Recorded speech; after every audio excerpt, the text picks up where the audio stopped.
Okay, again, it's Michelle from My Fashion Tutor.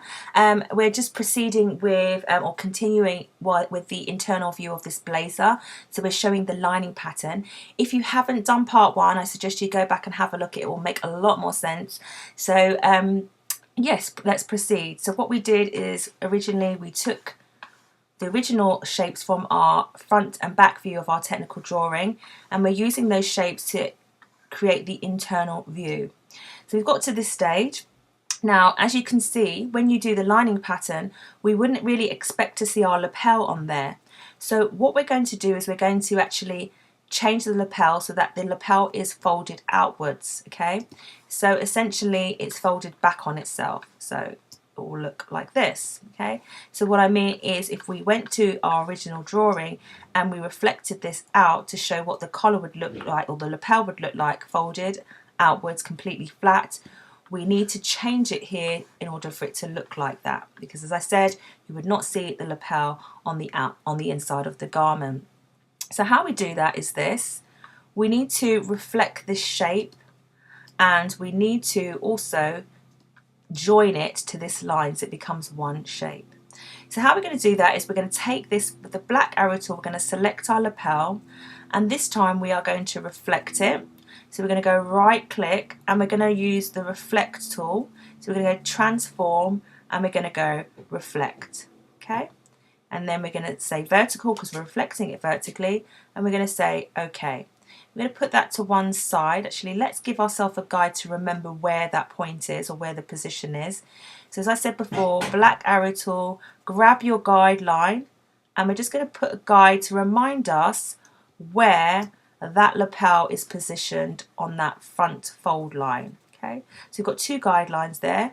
We're going to, as I said, make sure that they're locked. So if we go to view and guide and check that we've got a tick by our lock guide, okay? Now let's just move this out of the way just slightly so we can just leave it there. And now we've got our guides. Our guides are really useful because it tells us where we need to break this line up in order to insert this shape into the front panel or the internal front panel. So how we do that is, first of all, we're going to add a point to delete a point, okay? And how we do that is we go to our pen tool and we add anchor point tool, okay? So what that is if I go up to the line now, I'm going to add a point to this line. Go back to it, and I'm going to click here. Oh, you need to make sure you click exactly on the line, otherwise you'll get that error message. If I zoom in, you'll see that there's a little tiny point that I've added to that line, okay? I'm going to go back and we're going to go to our other guideline where our lapel finishes, and oh, actually it's got a point there, so we don't need to add one, which is perfect. So all we need to do now is we need to delete this section because we no longer need it. It's not going to be there on our internal drawing, as I said before. So white arrow tool, using the same technique, selecting that line that we want to delete. Let me go closer so you can see. White arrow tool, select that line, and you'll notice that these points still stay white. So when we press delete, we're not going to delete everything. It's not going to do that. If they were filled in with a colour, when we press delete, it will delete everything. So make sure you use your white arrow tool when you're doing this. White arrow tool, select on that line, press delete. You can see we've got a break in that section now. So you can see what we're kind of going with this. We need to put this shape and add it to these points. Before we can do that, we need to delete this line though, because obviously it's not going to join because this is a complete shape. So we need to open this shape up again. The way we do that is use the white arrow key. So we're going to select that line like so.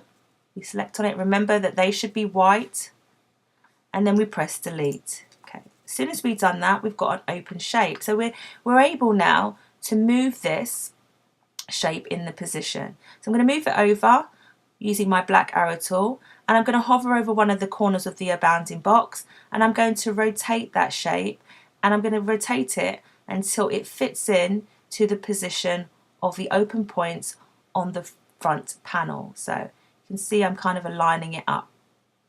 Okay, so I need to just change that slightly. Okay, match it up as much as I can. Okay, so as I said, don't worry too much if there is a gap there, because we are going to use the averaging, which is going to find that midpoint for us. Okay, so What we're going to do is we need to join it here and join it here, because remember when we use technical drawings it needs to be a complete shape.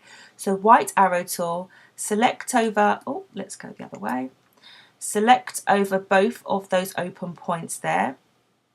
Notice that these are coloured in, these points, and the rest are white. When they're coloured in, it means that only these are selected. Okay, so like we did before, right click, average, you'll see straight away the dialog box will pop up. You need to select both and then you're going to go OK. See how they've come closer together, just like I explained in part 1. So we need to do the same thing here, because otherwise there's a bit of a step. So we're going to get our white arrow tool, select both of those open points, right click, average, select both, OK. You see how they've now come aligned with each other. Now we can just do right click, because those are still joined. Actually, if you by accident deselect them, all you need to do is use your white arrow tool, drag over those open points. You can either press, as I said, Command J or right click, join. Okay, you need to join them because they are not connected still. They're aligned but they're not connected, so joining them actually finishes it off. So we're going to select smooth and go OK.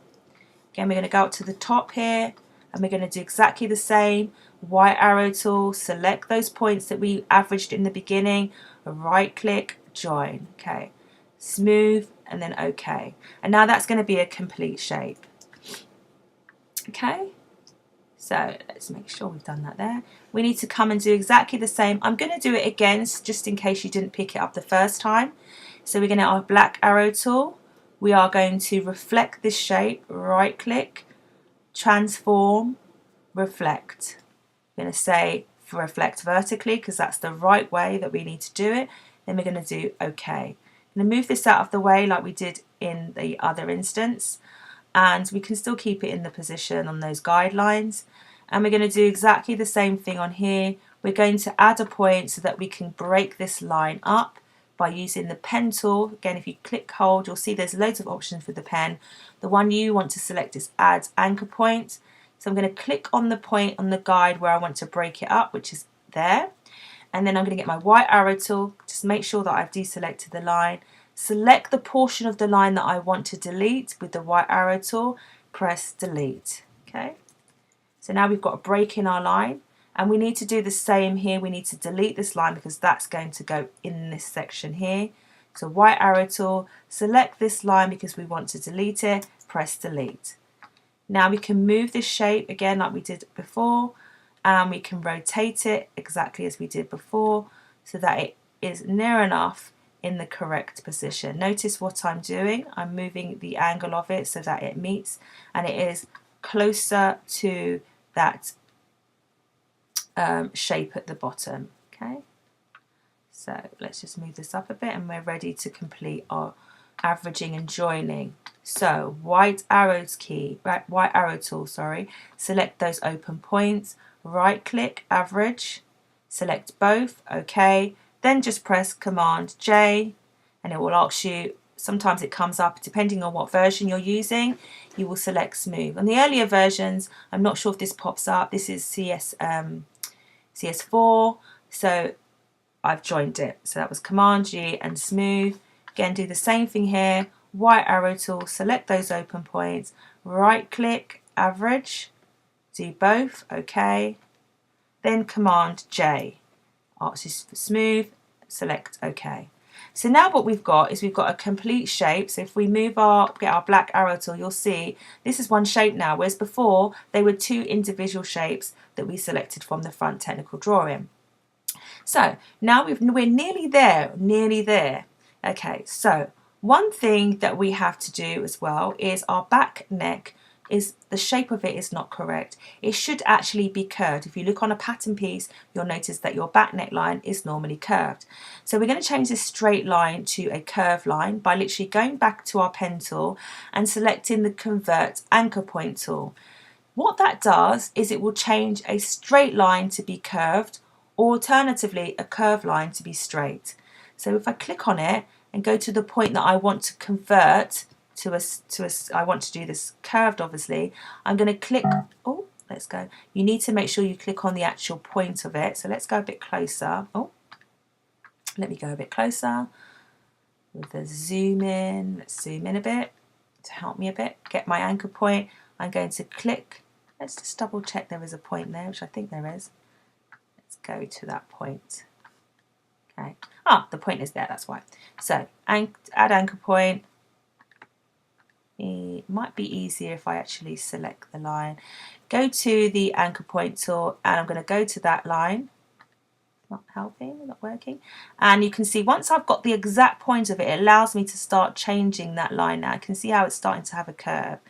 So what I'm going to do is I'm going to get my white arrow tool, I'm going to move it down a bit because it's slightly curved. And then I'm going to use my anchor point, anchor arms to reshape that line. Now if you hold the shift key at the same time, it will make sure that the curved line is actually symmetrical. It's the same on both sides. So you can see we've now got a curved back neck line, which is what we require. Okay, and that's the correct way of drawing a back neck line.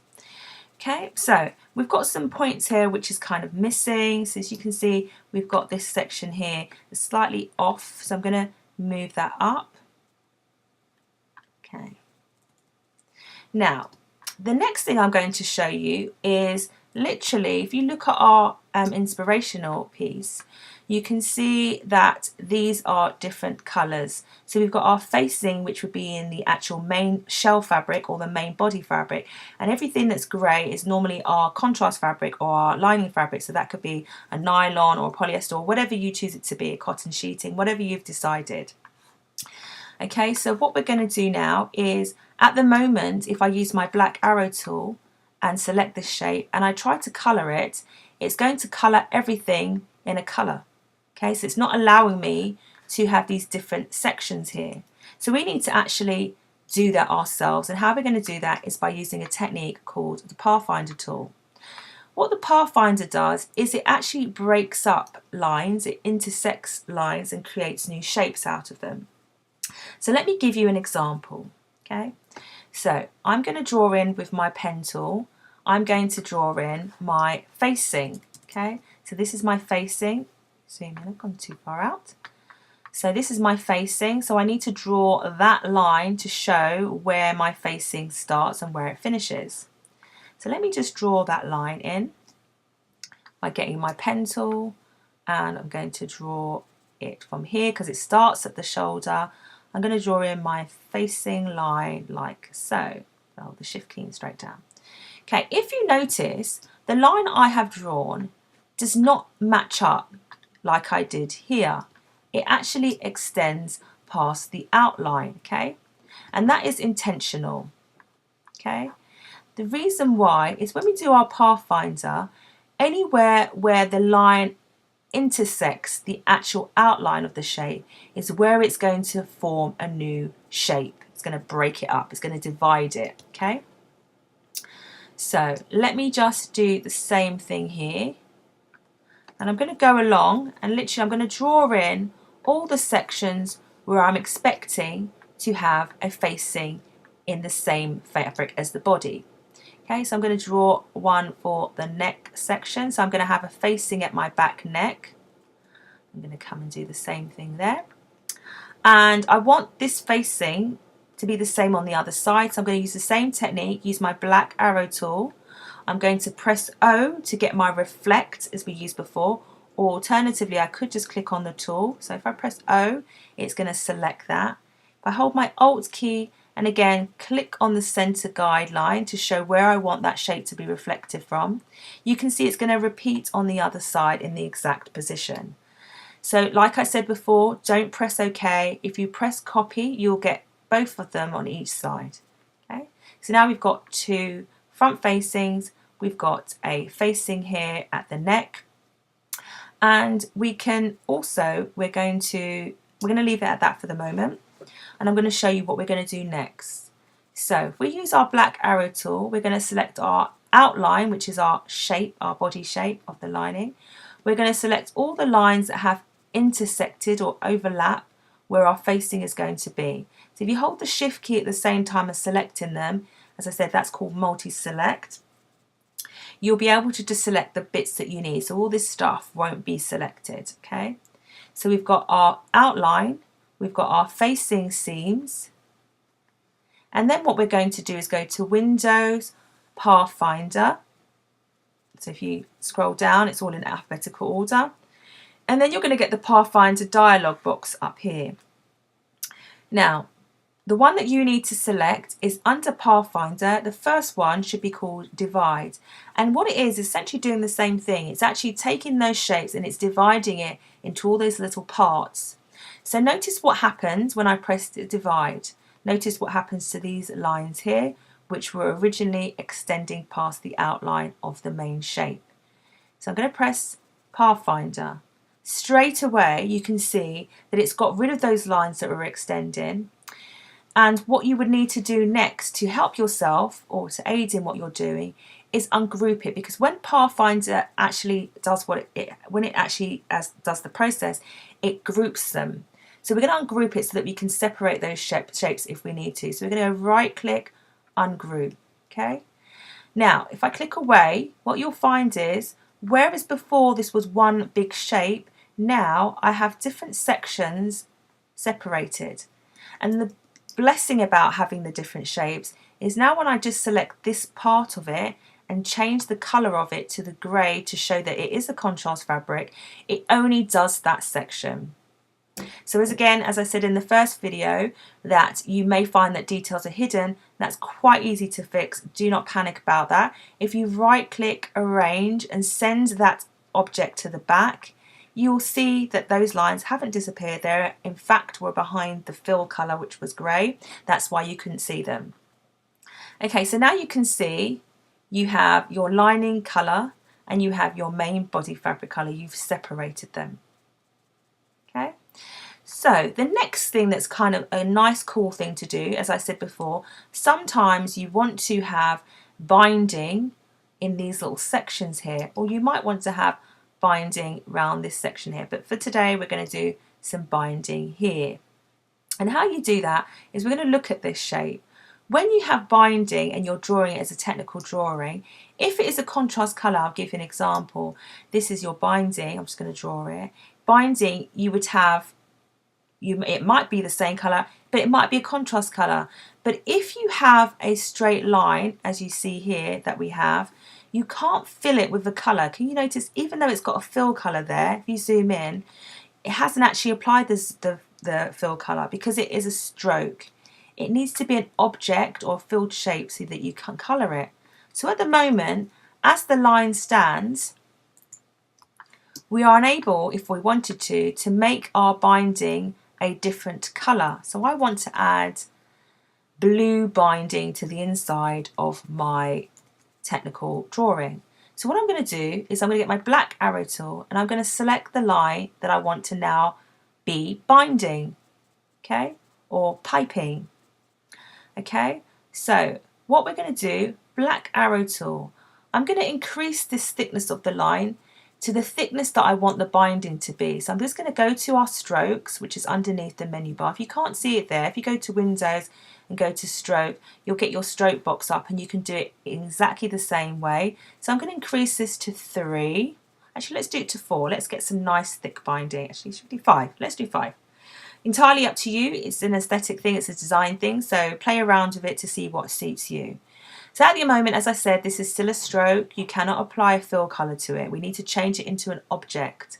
And how we do this is we go to Objects, Expand, and we'll get this dialog box that says we can expand the object, the fill and the stroke. Obviously this is not an object at the moment. There is a fill and we want to give it a stroke as well. So we want to end up with a fill colour and a stroke. So if we go OK, you'll notice straight away that where before there was a line that went through the centre of that stroke, when we do Objects Expand, when we select Fill and Stroke, notice that the line that goes through the centre is no longer there, and when we look at our fill box on our toolbar, we can see there's no stroke colour. Okay, so now if we select black and white, for instance, can you see now you've got a fill colour, and I wanted to make that colour blue, so I can change that to blue and select OK, and now I've got a contrast binding colour going through my internal jacket. The only thing we need to do now really is to neaten this up, is to get our white arrow tool and to actually change it so that it is in line with the outline panel. So can you see I've just got my white arrow tool and I'm going to make sure that it's now aligned with the outer shape because it would finish there. Okay, so I'm going to do that again so you get the gist of it. Okay, I'm going to do it with this shape. So this essentially is what you would call piping because there's no stitching showing on the outside. So I'm going to show you again. So first and foremost, when you're doing binding, you would expect to see stitching on the outside of that contrast colour. So as I said, this is what you would do if you were doing maybe a piping, because when you do piping you don't see the stitch on the outside of the piping, but with binding you do. So we're going to do the same thing here, and I'm going to show you the difference on how it would look. First of all, I'm going to select this line with the black arrow tool. I'm going to do Command C, Command V. I'm going to leave this line a separate line because I want to use that later on for my stitching, and you're going to see how we do that. So let me leave that to one side. Click away, let me move that over here. Now I'm going to select this line because I want this line to have the binding. I'm going to increase the line again like I did for the piping. Let's increase it, let's do it to 5 this time. And then I'm going to do exactly the same. Objects, expand, fill and stroke, OK. And this time I want my line, my stroke to be red, but I want my fill colour to be white. Okay, so I'm going to have some white binding on here. Okay, and then again I'm going to get my white arrow tool and I'm going to just correct this, so move it down so it's more in line with the armhole. White arrow tool enables me to move that line, and I'm going to make sure that it's nicely aligned there. And I'm going to do the same thing, so it needs to be aligned with the hem. So move that down and move that down. Let's move that down a bit more. Okay, so that's nearly finished, but as I said to you before, when you're looking at binding, it tends to have stitching where the binding has been attached to that seam. So I'm going to go back to this line. This is now going to be my stitch line. If I bring my stroke up, and strokes, if you see underneath it, if you don't see dash lines, this dash line is what we use for stitching. If you don't see that option, if you go to the drop down, it should say show options. In this instance it's showing the dash line, so that's why we don't have that. But if I click on it, you'll see that the line will now start to have, let me zoom in so you can see, starts to have a dash line. This dash line is quite wide in terms of the setting. Obviously if we was to stitch that wide stitching on a natural garment, it would probably fall apart. So we need to make our stitching more in proportion and more realistic. So by doing that, we're going to change the dash line and the gap setting. So the dash is this and the gap is the bit that's in between. When you do stitching, the gap measurement is normally smaller than the dash. So for instance, I'm going to use my dash line as 1.5, and you can see it's going to change, and my gap I'm going to do as 1. Okay, and you'll see that it starts to change it there. Okay, so we've got our stitching setting. We're quite happy with that. It's a little bit heavy. I would say change your stitching probably to 0.5. Anything below 0.5 is good. If you do it the same as your lines that you've used to draw your main shape, sometimes it's a bit heavy and it doesn't make your, having different strokes sometimes allows your drawing to look a bit more dynamic, a bit more impactful, and give it a bit more dimension. So now we've got our stitching, which is 0.5 in weight, the dash is 1.5 and the gap is 1. Using our black arrow tool now, we can move our stitching to put it on the edge of our binding, okay? Because remember, as I said, binding has stitching on it. So as you can see, there's a difference between what the piping would look like and what the binding would look like, and it's completely up to you what you would really prefer and what your design is. Okay, last but not least, you can go ahead and you can put your, if you have a pocket, you can use your shape tool and draw your pocket in and give that a fill colour, and you can end up going forever in terms of your actual design. Let's give that a fill colour of white, and you can see you can start adding individual design details for yourself. Okay, one thing is optional as well, which is quite a nice thing to do. Sometimes it's quite nice to put your buttonholes in, so you might want to put a buttonhole in literally by using your shape tool and drawing out a buttonhole. and making sure that your stroke is thin enough so you can see the gap. So let me take this down, take it down to, let's go 0.5, and you can see that I've got my one buttonhole here. If I click on this buttonhole and I hold the Alt key, I'm able to duplicate, keep on holding the Alt key whilst the buttonhole is selected, to duplicate that buttonhole several times. Now if you want to align that buttonhole, so again, let me just do another one to show you. Black arrow key on the buttonhole, hold the Alt key and drag down. Now these buttonholes are not aligned, so I'm going to align them. So I'm going to click on all of them. So black arrow key, holding your Shift key, click on them to multi-select. Go back to where I said in the beginning in the first part about aligning, and if it's not there, go to Windows, Align. Ultimately, you'll see the icons at the top. We want to align all these buttonholes. Not really, it doesn't matter which one you choose as long as it is aligning either to the left or the right or the center. The main object is to make sure they're all aligned. Okay, they're at different spaces at the moment. So what I would suggest you do, if you want to have them equal distance, if you go to if you've got these all alignments, but if you continue going down, you'll see that there's an option there that says vertical distribute. And what that does is it distributes them all equally. So if I click on this, they should see how they all have an equal space in between all of them. So it's literally selecting them all, going to align if you haven't got it, which is Windows, Align, getting these icons up and selecting any of the vertical distributes, okay? So it could be any of these. It's entirely up to you because ultimately it does the same thing. It's just the positioning where it aligns from. So I'm just going to move that down a bit, and I'm going to move it along by using my arrow keys on my keypad to make sure they're in the right place. You can actually use your black arrow tool and literally move it should you want to quite easily, but it's entirely up to you. So now we've got our buttons on one side, and we're going to, obviously if we have buttons, we would expect to see some buttonhole stitching on this side. So what I say to do is really quick, you just get your pen tool, draw a simple line, keep that stroke line probably 1.5 or as you see, 0.5, and I'm going to draw another one going across the other way, literally just showing the stitch line through the button. Obviously you're not going to see the button on the lining, but because it's been stitched on, I would expect to see the stitching on the internal part of the garment. So I've got my little cross stitch going on here, showing literally it's a 4-hole button. You're going to have you're going to have this cross effect. If it was a 2-hole button, you just have one. Okay, so because it's 4-hole buttons, literally I'm going to group this, Command G, and then I'm going to move it into the position. So obviously you need to make sure the distance from it is similar to where the buttonhole is away from the center front. So I'm going to move that across.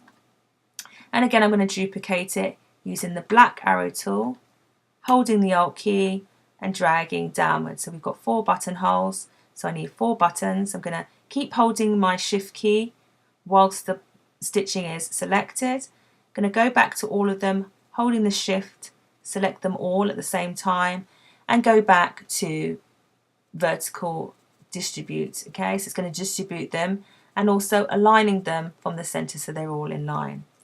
Okay, so obviously you need to make sure that that is the same distance as your buttonholes. Last but not least, I just want to show you the difference. If this garment, for instance, did not have a contrast color fabric on the lining, it was not lined at all, but you still wanted to show the internal view of the jacket, we would really see the stitching of the pocket. So what I'm saying is, if this jacket was not lined, but it still had facing, but it had binding on all the seams, so you didn't see any of the overlocking, you would need to go back to your original drawing and select your pocket shape. Okay, Command C, go back to your internal view drawing, Command V, and place that in the position where the pocket is. So you will need to reflect back to your other drawing. Place that in the position that it is, making sure that it's the same as it is on the external view, so I can see it's a little bit closer to the hem, so I'm going to move that down a bit. But I don't leave it like this because obviously I'm not going to see the outline of the pocket, but what I will see of the pocket is the stitching. So I need to go back and apply the dashed line to that pocket, because on the inside the only good thing I'm going to see on the pocket is the stitching. Okay, and so I'm going to see the stitching around the outer edge of the pocket, but I won't see the stitching on the top edge because that would be on the right side of the garment. So I'm going to do exactly the same technique we've learned today. White arrow key, select that line and press delete, because that is the view of the stitching that I would see from the inside. Okay, I know it was a lot to take in today. I hope you found it useful. If you found that it was, please feel free to leave a comment behind. And also, if you found it a little bit quicker, let me know, a little bit too quick, let me know, and watch it again and see if that makes any difference. So that's it from me. I hope you enjoyed doing the internal view and you learnt something new today, and I'll touch base with you soon. You take care. Bye.